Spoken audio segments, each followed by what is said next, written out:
अगर आप भी धर्मेंद्र निर्मल या अनिल यादव का बंशीधर चौधरी का गाना सुनना चाहते तो चैनल को सब्सक्राइब करें, कमेंट करें, क्योंकि नए नए गाने आपके पास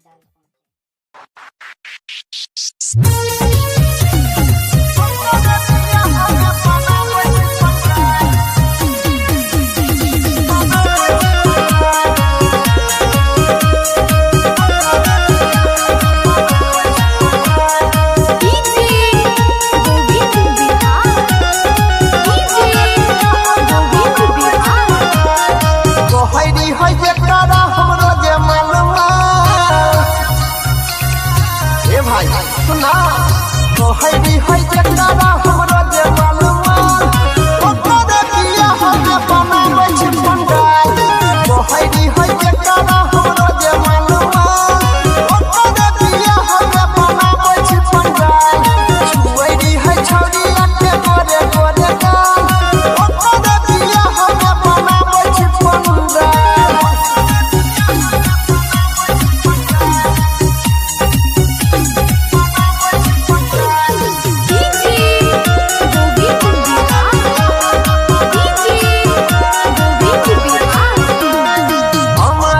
छोड़िया में टकई छै रे हमारा बारे में उ नहीं सोचई छै रे हमारा तो छोड़िया में टकई छै रे हमारा बारे में उ नहीं सोचई छै रे एको बेर हमर न पूछै हाल चाल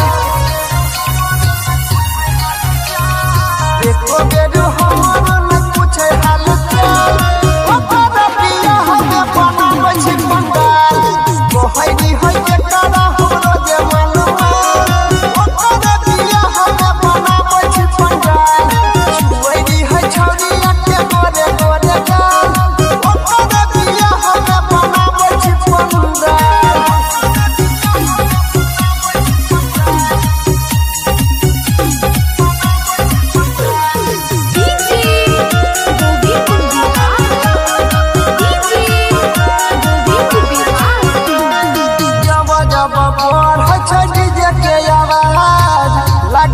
हमारा भाई रे लाज